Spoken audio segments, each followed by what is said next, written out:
What hasn't changed is how do I do it fast?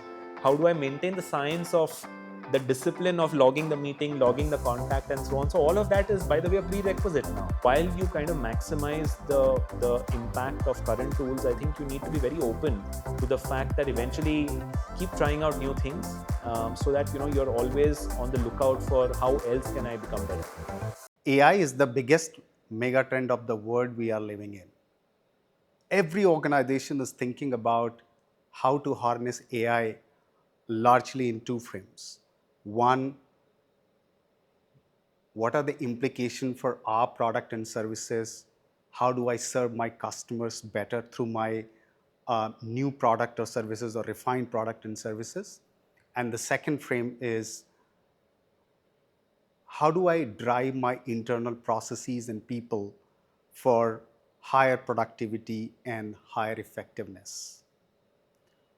On both these aspects, speed is of paramount essence the way AI is actually developing, through the models, through the applications in the real world. It is hard for the organization, especially so for the larger enterprises where organizations have to manage um, current business requirements, set the aspirations, manage multiple stakeholders, and also drive or tweak the culture of the organization to get the most out of the AI, the way they operate. And of course, in the enterprise context, there are multiple facets. You take sales, procurement, supply chain. Almost every topic has multiple implications, and therefore, to do the justice with this topic today, I'm going to talk to a very special person, a renowned person in the Indian IT industry, um, who has been associated with growth for over 2 decades. His name is Nitesh. Nitesh, thank you for conversation today. Um, just as a quick introduction for the audience, Nitesh is currently the Chief Strategy Officer and the Chief Risk Officer at Tech Mahindra, which is a roughly $6.5 billion IT provider, a global IT provider operating across all the continents. Prior to that, he has also played significant role, has set up teams, shaped the strategy and transformation growth agenda for large organizations such as Infosys and Genpact. We're going to talk to Nitesh today about his journey over the last couple of decades and how he is actually managing the AI in his current responsibility and in the organization. I'm so glad to actually be able to talk to you at this juncture, especially with every day so much is happening on the AI. Um, Maybe I want to step back. I mean, you have actually been with the large enterprises for the last couple of decades. How have you seen the evolution of the IT provider industry globally? Sure. So first of all, Saurabh, thank you for having me. I think it's always great talking to you, and I'm glad that we were able to do this conversation. Well, I think the evolution of the IT industry has been mind-boggling. I mean, if you look at it, I think post Y2K, which in some sense was the defining moment, I think for the Indian IT industry. I think in the 2000s per se, demand was really not a problem, right? It was an element of how efficient organizations could have been, and in the process, if they were efficient in terms of going and capturing demand, then business was not really an issue. So I don't think, I think early 2000s or 2000s as a whole was really characterized by demand capture. I think 2008, probably during the financial crisis, is where we came upon the challenge that post that it became more difficult, right? You actually had to go out there and win the business. You had to actually deliver value because there was an element of skepticism, because there was an element of, an element where organizations needed to think before they spend. So I think that is where the first seeds of differentiating yourself and adding value started coming in. I think that pretty much continued to 2010 till maybe 2015. as digital skills in some sense came to the fore, I think it became an element of the fact that it was not again uh, the value, it was also about what you were selling, right? Yeah. Were you selling traditional projects and services, or were you actually selling and helping organizations to digitally transform themselves, right? So I think, post probably 2015, 2017 timeframe is when digital and digital transformation really came to the fore. And I would say COVID in some sense was probably the best thing that could have happened to the industry to actually help accelerate that wave. Because when COVID really hit us, what really happened is all of us had to work out of home. And as that happened, you obviously realize that physical workspaces and physical means of engaging with organizations was not possible. And so digital automatically kind of gained prominence. So I think that is probably what happened in the IT industry. And while this was happening, of course, the number of services started to really expand. I mean, today, if you look at some of the largest firms, you probably have, if you look at the FMCG equivalent of an SKU, right? I think they would have probably SKUs in the order of 500 plus. And so I think today the challenge is, of course, that how do you kind of sell 500 plus SKUs which are unique to clients and still differentiate yourself. And I think therefore AI in some sense was very timely because it's come in at that phase where this challenge was being grappled with by the Indian IT industry. Right, right. No, so actually, um, I, what you talked about, the evolution actually resonates, right? It has moved from the surplus demand to a bit of now, I wouldn't say surplus capacity, but at least, fight for your share, with your customers. You described about roughly 4 phases, and each phase, I'm sure the sales organization, the philosophy looked very different than others. So maybe I would love to hear, how did the sales organization cope up with the changes in the phases? No, it's an interesting reflection, right, in terms of how sales has really responded to this. So I think in most part, I would say, either sales has responded to the challenge, or sales has been forced to adapt to the challenge, right? So I would say that maybe in the 2000s per se, you could go without or with a very lean sales team because delivery was really doing a lot of the selling and the demand capture. I think therefore sales organizations really became more prominent, and the difference between the good and the bad, or the good and the average, started kind of getting magnified in the post 2008 world. And I think in my experience, it started with an element of just introducing science into the process, right? So I think basic elements which maybe some industries had it more mature, things like how do you really have a CRM which captures opportunities and customer interactions? How do you log opportunities, pipeline? How do you log revenue? How do you do forecasting? How do you do pipeline governance? I think is all what in some sense started to kind of come to the fore in the 2008 onwards era. Um, my view would be that this pretty much kind of matured then, or started maturing in the industry in the 2012-13 time frame. When I've seen that while this was happening, people started realizing that across the board, science in some sense started getting instilled into the firms. And then it became an element of how sophisticated am I. So companies then started becoming or differentiating themselves in the sales arena on the back of how differentiated am I? Am I getting to the customer faster? What intelligence do I really have? So, mind you, salespeople and the really good salespeople always did know how to do this, right? The smart salespeople always knew what is it that the customer really wants, what is the right time to call him or her, what is it that they like, what is it that they want to hear. They always knew that, right? But I think what happened is in that post 2011-12 time frame, sales tools started coming to the fore in a big way, right? So talk, for example, LinkedIn story started kind of at scale pushing Sales Navigator. Now Sales Navigator allowed salespeople to do what the best salespeople would do, but at scale, right? So you kind of had an element of, you could track organizations, track the multiple buyer personas, track what they're talking about, or probably what roles they play, and then on the back of that, you really could reach out to them. So I think probably that continued till maybe 2005, 2006. And by this time, I think a lot of the IT players from India started achieving scale. Now, when they started achieving scale, yes, it was an element of, you now do the right way of science selling or scientific based selling. You talk to the right set of stakeholders, but are you doing it to justify all the services that you have to provide? So, as digital transformation kicked in, I think the scale of services that you were providing now had started reaching, crazy heights, and it was very difficult for a salesperson to keep in touch with that, right?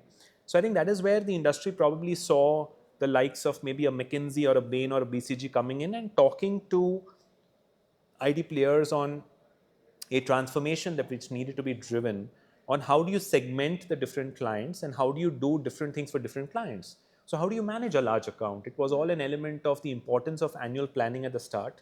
It was an importance of mapping services to buying centers.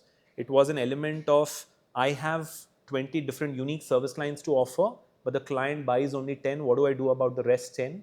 All of that started coming into the force. So, we call it loosely the sales transformation era. So whether it is large deals, whether it is large accounts, whether it is new logos, all of these in some sense became specialized centers of excellence, which a lot of the IT firms then started investing in. I think that again continued, and I think COVID per se only accelerated this move, if you really ask me. And I think now is where AI is the latest kid on the block, right? And AI is different because again it is providing a different take to it, right? So I would say that you still had a scenario where maybe a bulk of salespeople knew that there is a gap between what we sell and what has to be bought. There is multiple stakeholders, and I need to be able to, in some sense, approach them, do warm introductions, sell to them. But now the bigger challenge started becoming at scale. How do you do this? And therefore, I feel democratization of the reach to customers and democratization of how do I marry the need with what I have to sell started becoming more important, right? And which is where I think AI comes to our help very quickly, because today I'm sure the average professional sees thousands of emails a day. How do I therefore very quickly draft something for the salesperson? How do I connect between what that person is doing and what I have to offer, and where is the synergy there? And mind you, what hasn't changed is how do I do it fast? How do I maintain the science of the discipline of logging the meeting, logging the contact, and so on? So all of that is, by the way, a prerequisite now, right? So I think AI in some sense, I would say, has democratized a lot of this. And so now it goes back to what probably the best of salespeople did, when we started off the journey. Today you're expecting that for the entire sales team to do. So I think that is what AI in some sense is pushing everybody to do. Well, that's a very interesting thought process on, in fact, your last statement or last few sentences about the democratization of through AI, and also pushing the broader sales team to sort of do more, like leverage AI and do all the stuff which you're saying, right?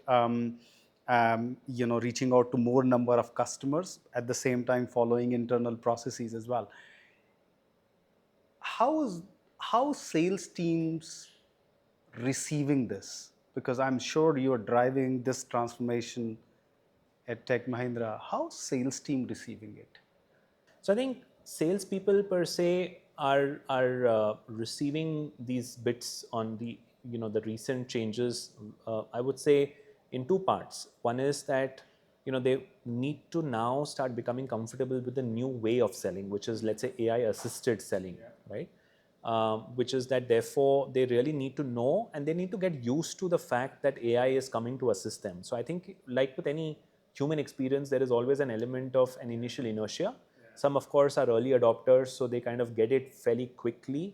Others, in some sense, need to kind of learn and get used to and adjust to the fact that AI is assisting them. But I think they do see the value, right? So it started with relatively basic stuff around, let's say it started with an element of basic research. It got into an element of basic review of what they're writing. And gradually they're starting to learn the art of the possible in terms of that. So I think, we're having to, because of the fact that, let's say, roles like myself, per se, we have to work on the entire sales organization.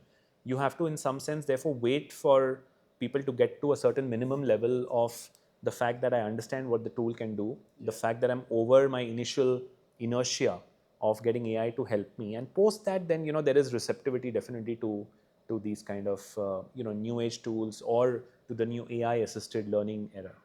Got it. Got it. Got it. And how do you, so as you deploy more and more AI for your sales function, sales organization, um, how do you look at the, you know,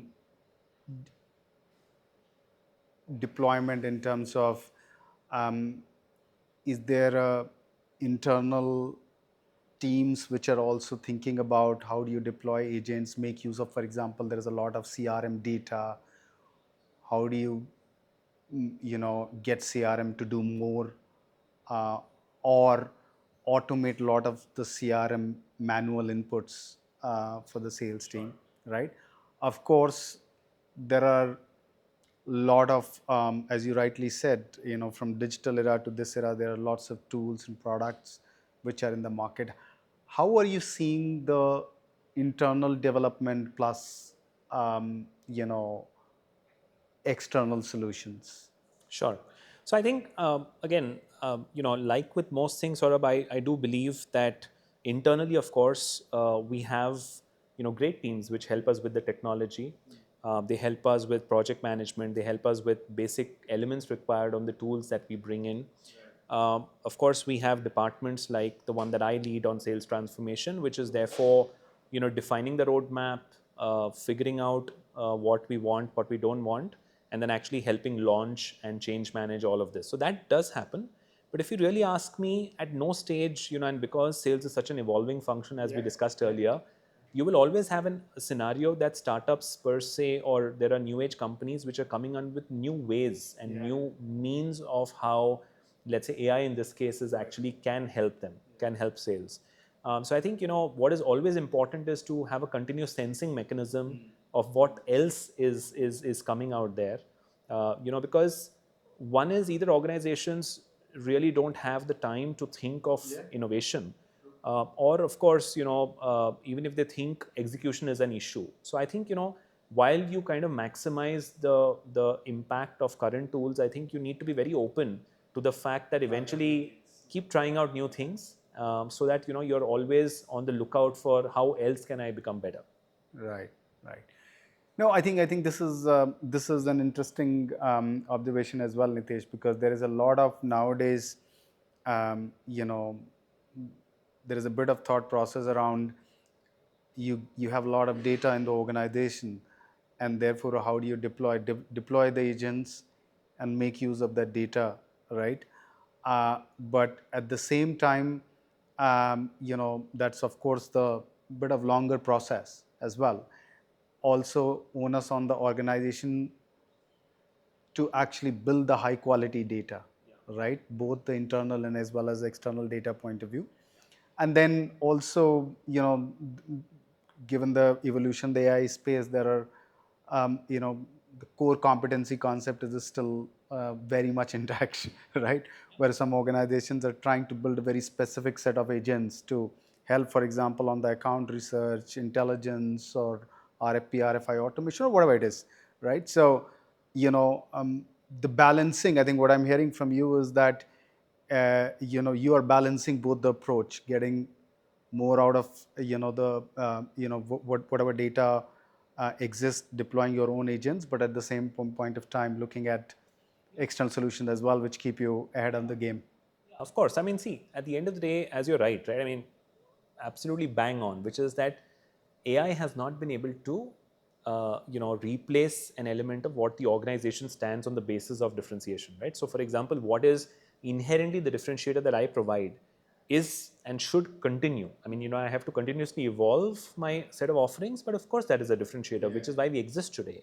Now, the question is, therefore, how am I able to leverage AI to, in some sense, let's say, or agents, as you're calling it, right, in the process of selling, and therefore improve on how I sell, but continue to differentiate on the back of what is the nuanced set of differentiator that I have, right? And that is where I think a combination of the two. See, today, if I were to, let's say, bring in tools like yourself in, right? Any company could do that. So why is Tech Mahindra so unique in terms of using you? But then the question is, if I combine that with the differentiator that I have, I'm, yes, therefore being able to go fast to the market just like your customers will be, but with the differentiator that I have. So it is always a combination of these two, which in some sense make a very potent combination, which I think will continue. And the only trick, of course, is, let's say for departments like myself and for the salespeople that we have, is how do we leverage the two to continue to therefore be the fastest and at the same time continue to differentiate on the back of what we have to offer. Got it. No, makes sense. Makes sense. Um, Now, one question now, deployment of, you talked about the evolution, you talked about the deployment of AI, especially in the last couple of years. Now, based on the current state of affairs, right, where do you think that AI has delivered as per your expectations, or you are able to see a clear benefit from deploying AI versus the old ways of doing things? And where you think there is, for the lack of better word, there is still just a lot of hype, and things have not materialized into tangible benefits for you? No, if you ask me, sort of, I mean, I feel theory wise, AI is definitely having a lot of potential. So I definitely am a big believer in that concept. There is no question about it, right? Where I will say that, maybe where the challenge has been is that, so first of all, AI is very, very good on personal productivity. There is no doubt about it, right? So, I mean, I think today, and almost everybody have realized or come to realize that whether it is research, whether it is, whether it is content generation, whether it is, text, or it is images or video in the new world, I think all of that AI is being able to do wonderfully well. So there is no doubt about it. There's no question about it, right?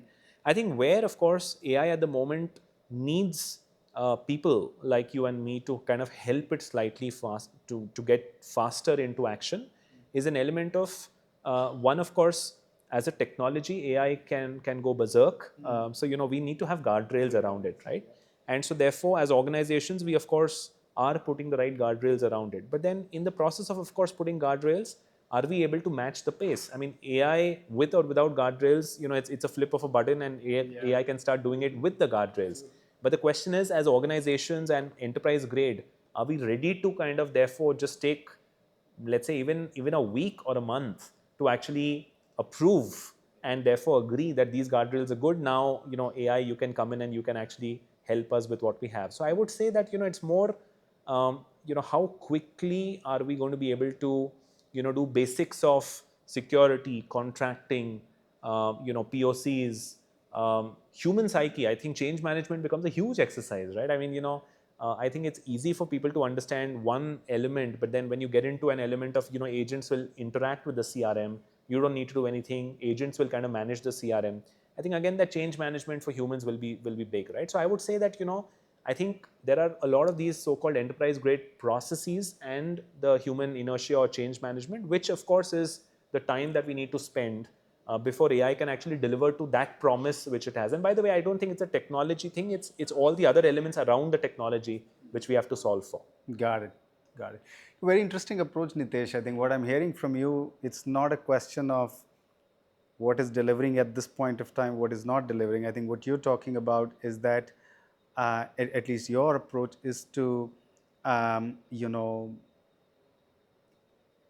has to be applied in the current processes, the way people work, etc. And it is for the enterprise to sort of define the boundaries, prepare people, and adopt the processes, etc., to make sure that you derive the requisite impact or benefit, right? So it's not a question of whether to do it or not, it's the question of how to do it and get the requisite. Yeah, because again, see, I as a chief risk officer also, right? For me, risk is not an element of a 0 or a 1 that, you can or cannot do it. It's an element of gauging the risk and then putting a mitigation plan in place to kind of take care of it, right?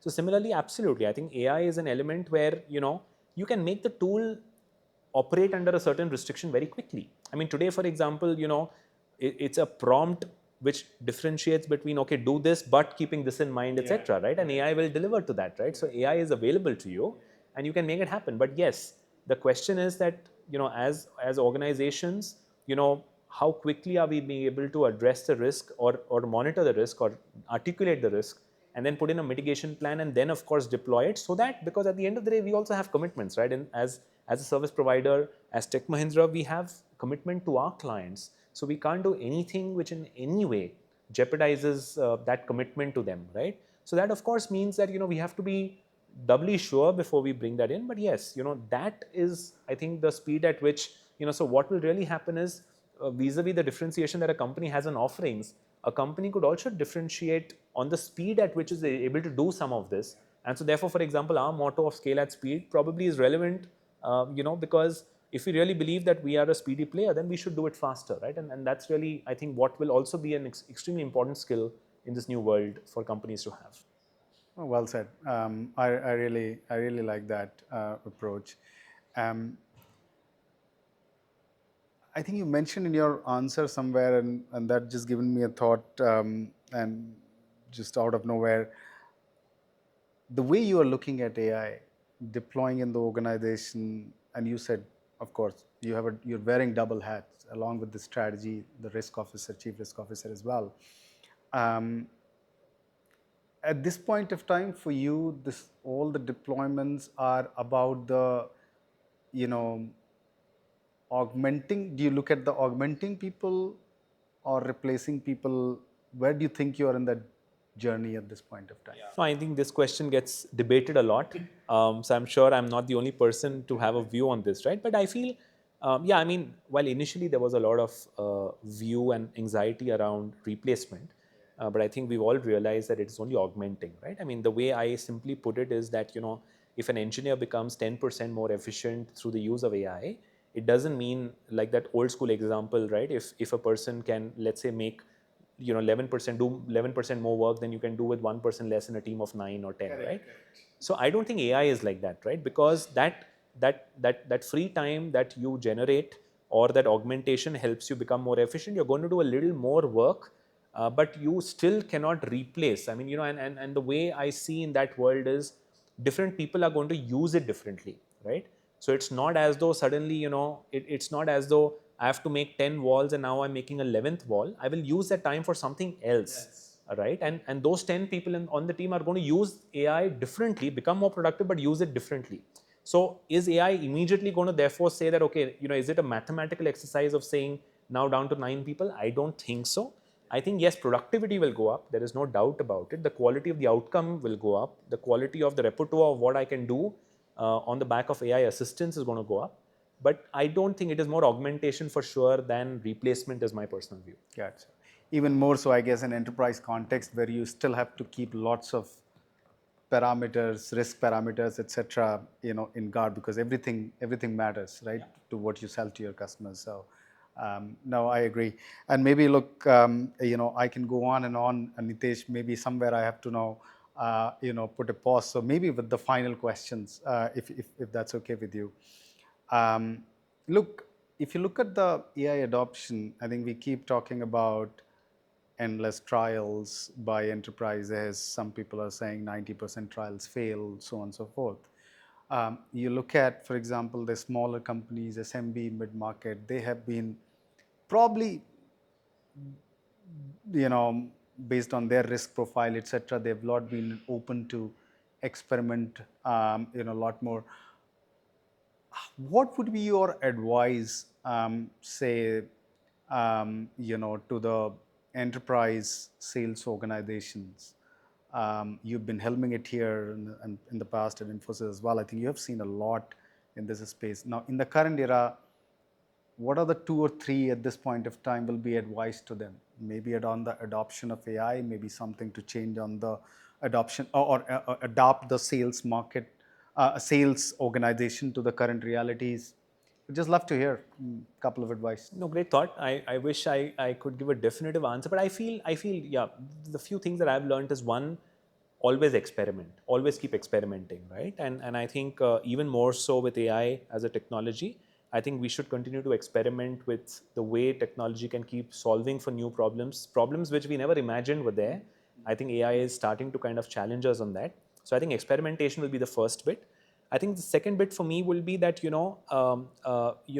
have to spend a lot of time, because it is getting into a personal space, change management, and I would say success articulation is important, right? Because different people will use it differently. Now, how do you therefore determine successes, articulate the successes, and let the larger organization know on this is how somebody did it? Would you also want to replicate that, right? I think because it's still a new technology, so I think success articulation is going to be important.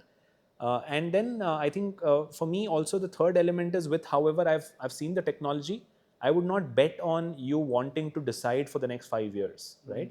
Because the technology is just too nascent and evolving very, very rapidly. I would want to kind of be, very cognizant of the fact that, don't think of any of these changes as, multi-year changes. I think, because everybody will come up to speed very quickly. So you'll have to be very agile, very nimble, and on a continuous basis. And of course, keeping my risk hat on, the final element, of course, for me will be that, in all of this, again, it is still an unproven, untested, complete technology. So keep your risk profiles ready, keep your security guardrails ready. I think those are critical because, again, at enterprise scale, we are doing this for multiple clients, and so it's extremely important that it's not yet proven. So therefore, keeping a very tight vigil and guardrail on that is important from the perspective of ensuring that it doesn't go rogue or it doesn't go into spaces which you didn't realize it could. So that again, I think is something which we should just keep a check on. But otherwise, I would say, experimentation is key. Go out there, just to summarize, go out there, tell people about how it's benefiting others so that they can also adopt it. Continue to therefore, try them out in the short term. So absolutely go for it in a 6 month, in a year worth of transformation, absolutely. And while doing all of that, just keep a good control on the risk and the security aspects of it. Got it. Okay, I was thinking to summarize towards the end, but you did the job on my behalf. So thank you, Nitesh. My pleasure. Thank you so much. My pleasure as always.